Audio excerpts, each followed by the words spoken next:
Gynaecologist doctor പ്രീതയ്ക്കെതിരെ അന്വേഷണ report വന്നിട്ടുണ്ട്. ആ അന്വേഷണ റിപ്പോർട്ടിൻ്റെ കോപ്പി ലഭിക്കണമെന്നാണ് അതിജീവിത ഇപ്പോൾ പറയുന്നത്. അവരുടെ അഭിപ്രായത്തിലേക്ക് നമ്മളൊന്ന് കടന്നിരുന്നു.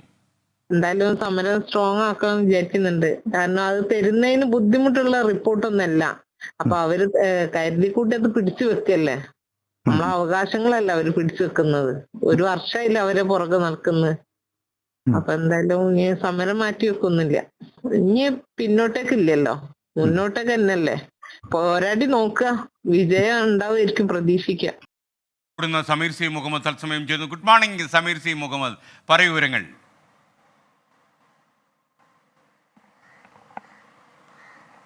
Good morning SKN. ഒരു നേരിയ ഇടവേളയ്ക്ക് ശേഷം അതിജീവിത വീണ്ടും സമരരംഗത്തേക്ക് എത്തുകയാണ്. 2023 മാർച്ച് 18 അതിജീവിത പീഡനത്തിന് ഇരയായത്. കോഴിക്കോട് മെഡിക്കൽ കോളേജ് ICUയിൽ വെച്ച് അറ്റൻഡറായിട്ടുള്ള ശശീന്ദ്രൻ പീഡിപ്പിച്ചു എന്നാണ് കേസ്. പാതിമയക്കത്തിലായിരുന്ന ഈ യുവതിയെ പീഡിപ്പിച്ചു എന്ന കേസുമായി ബന്ധപ്പെട്ട് ഗൈനക്കോളജിസ്റ്റ് KV പ്രീതിയാണ് ഇവിടെ മൊഴി രേഖപ്പെടുത്തിയിരുന്നത്. അതിൽ പൂർണ്ണമായി തൻ്റെ മൊഴി രേഖപ്പെടുത്തിയില്ല. പ്രതികളായവരെ രക്ഷിക്കാൻ ശ്രമം KV പ്രീതിയുടെ ഭാഗത്തുനിന്ന് ഉണ്ടായി എന്നാണ് അതിജീവിത പറയുന്നത്. ഇതുമായി ബന്ധപ്പെട്ട് സിറ്റി കമ്മീഷണർക്ക് പരാതി നൽകിയിരുന്നു. ആ പരാതിയുടെ അടിസ്ഥാനത്തിൽ ACP അന്വേഷണം നടത്തുകയും ആ റിപ്പോർട്ട് കമ്മീഷണർക്ക് സമർപ്പിക്കുകയും ചെയ്തു. ആ റിപ്പോർട്ട് തേടിയാണ് ഇപ്പോൾ അതിജീവിത സമരവുമായി എത്തുന്നത്. നേരത്തെ ഇതുമായി ബന്ധപ്പെട്ടുള്ള സമരത്തിലായിരുന്നു. എന്നാൽ തെരഞ്ഞെടുപ്പിന് തൊട്ട് മുമ്പ് ഇതുമായി ബന്ധപ്പെട്ട് അവർ നൽകിയ പരാതിയിൽ മുഖ്യമന്ത്രിയുടെ ഓഫീസ് ഇടപെടുകയും വിഷയത്തിൽ IG അന്വേഷിച്ച് റിപ്പോർട്ട് നൽകണമെന്ന് നിർദ്ദേശിക്കുകയും ചെയ്തു.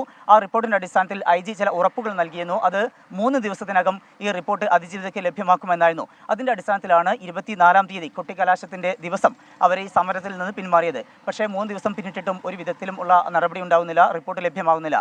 ഈ സാഹചര്യത്തിലാണ് ഇപ്പോൾ അവർ നാളെ മുതൽ കമ്മീഷൻ ഓഫീസിന് മുന്നിൽ വീണ്ടും സമരമായി എത്തും എന്നുള്ള ഒരു കാര്യം അവർ 24 വ്യക്തമാക്കുന്നത്. എന്തായാലും സമരമായി അവർ മുന്നോട്ട് പോകാനുള്ള തീരുമാനത്തിലാണ്. അവർക്ക് പിന്തുണയുമായിക്കൊണ്ട് സമൂഹത്തിലെ വിവിധ മേഖലയിലുള്ളവർ, എഴുത്തുകാർ ഉൾപ്പെടെ എത്തുന്ന ഒരു സാഹചര്യമുണ്ട്. എന്തായാലും അവർ സമരം ശക്തമാക്കാനുള്ള തീരുമാനത്തിലാണ് SKN.